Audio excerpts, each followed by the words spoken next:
Hi friends, अरु legal academy में आपका बहुत बहुत स्वागत है फ्रेंड्स। आज हम बात करेंगे कि यदि किसी भी व्यक्ति के ऊपर यानी हस्बैंड के ऊपर दहेज के झूठे मामले में किसी ने फंसा दिया है तो इस तरह के मामले से आप किस प्रकार से निपटेंगे, इसकी क्या कानूनी प्रक्रिया होगी और कैसे बचेंगे, कैसे इसका अपने समस्या को समाधान निकालेंगे जिससे आप बच सकें। तो ऐसे मामले हो जाते हैं बहुत सारे लोगों के ऊपर फर्जी दहेज लेने पर। जैसे मामले हो जाते हैं कि ये हमसे दहेज मांग रहे हैं, दहेज की मांग करता है हस्बैंड। तो इस प्रकार के मामले फर्जी कई बार मुकदमे हो जाते हैं और कई बार सही भी होते हैं।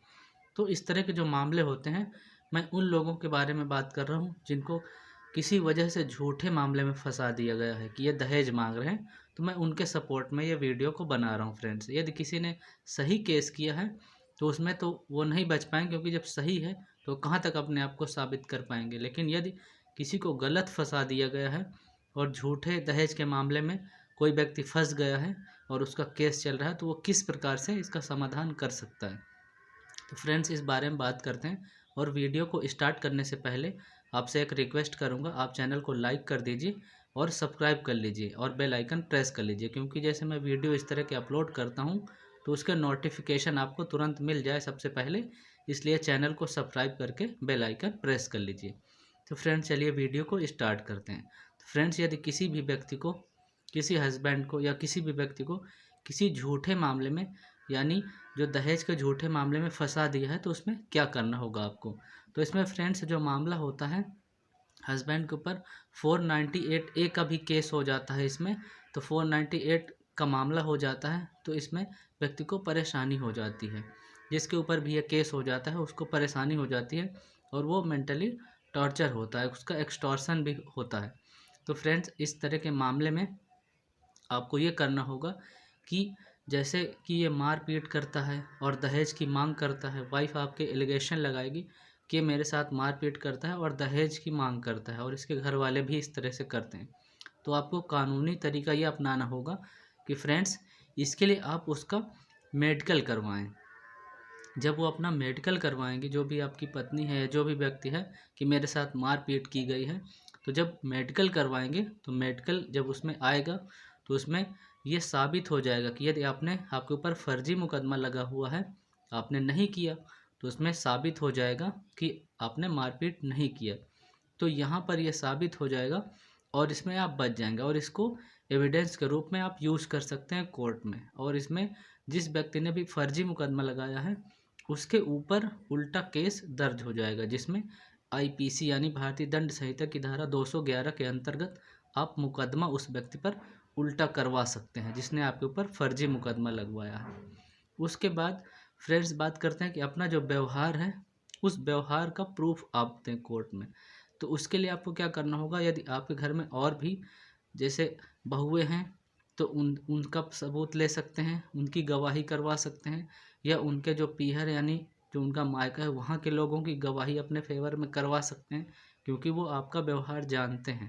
क्योंकि पहले से जो व्यक्ति आपको जानते हैं तो उनकी गवाही करवा सकते हैं, या जो आपके रिलेटिव या आसपास के लोग हैं, आपके फ्रेंड्स या जो भी आपको जानते हैं, अच्छे प्रकार से आपका व्यवहार जानते हैं कि आपके ऊपर फर्जी मुकदमा हुआ, उनकी गवाही के रूप में आप ले सकते हैं और उनकी गवाही कोर्ट में करवा सकते हैं। तो इस बात का भी प्रूफ आपके फेवर में हो जाएगा कि इस जो एलिगेशन लगा है ये फर्जी मुकदमा आपके ऊपर लगा हुआ है। तो यहाँ से भी आपको काफ़ी रिलीफ मिलेगा। उसके बाद ऑप्शन एक और भी है कि इसके लिए जो भी आपने गिफ्ट दिया है, कई बार अपने जो भी व्यक्ति होता है तो उसमें सबूत भी होते हैं बहुत सारे, उसके बिल होते हैं या रिसिप्ट होती है। तो जैसे आप देते हैं तो बहुत सारे मामले होते हैं, आपने दिया है तो आपके पास सबूत बहुत चीज़ों का होता है, क्योंकि आप शादी होने के बाद बहुत सारी चीज़ें आप दिए होते हैं, तो उनका सबूत भी आप कोर्ट में दिखा सकते हैं कि मैं हमारे बीच में ऐसा कुछ भी नहीं है और ये फर्जी मुकदमा हमसे पैसे लेने के लिए या एक्सटॉर्शन करने के लिए या किसी भी वजह से परेशान करने के लिए ये हमारे ऊपर झूठा मुकदमा लगवाया गया हुआ है। तो इसका सबूत भी दे सकते हैं। उसके बाद आपने देखा होगा, यदि किसी भी व्यक्ति ने आपके ऊपर फर्जी मुकदमा लगाया है तो उससे पहले उस व्यक्ति को धमकी ज़रूर मिली होगी कि ऐसा नहीं करेंगे या इस तरीके से नहीं करेंगे तो मैं ये कर लूँगी, या कोई दूसरा व्यक्ति है तो वो भी कहता है कि मैं तेरे साथ ये कर दूँगा। तो उसकी धमकी का जैसे आपके पास सबूत है या किसी दूसरे व्यक्ति के पास सबूत है कहीं से भी, तो वो सबूत भी आप कोर्ट में दिखा सकते हैं। तो जैसे ही वो सबूत दिखाएंगे तो कोर्ट को इस तरह के, जैसे ही आपका मामला फर्जी लगता है क्योंकि वो फर्जी है, तो आप इसको साबित कर सकते हैं कोर्ट में। और जैसे ही ये झूठा मामला साबित हो जाएगा तो ऐसे व्यक्ति के ऊपर आईपीसी की धारा 383 384 में केस करवा सकते हैं आप। तो उस व्यक्ति के ऊपर झूठा मुकदमा खुद उल्टा लग जाएगा और इस मामले में ऐसे व्यक्ति को 3 साल की सज़ा हो सकती है और जुर्माना लगाया जा सकता है, या दोनों प्रकार की सज़ा से कोर्ट दंडित कर सकता है। उसके बाद फ्रेंड्स, इस मामले में जैसे इंजरी होती है और उसने दिखाया है कि मेरे साथ मारपीट हुई है, तो उसका आप एविडेंस निकलवाएं कि जैसे या आप कहते हैं कि मारपीट हुई है तो उसका सबूत दीजिए। और जैसे ही वो इस तरह के एलिगेशन कई लोगों पे लगाए जाते हैं, आपके रिलेटिव जो होते हैं, जो आपके घर में नहीं रहते, वो दूर भी रहते हैं, उन पे भी एलिगेशन लगाए जाते हैं।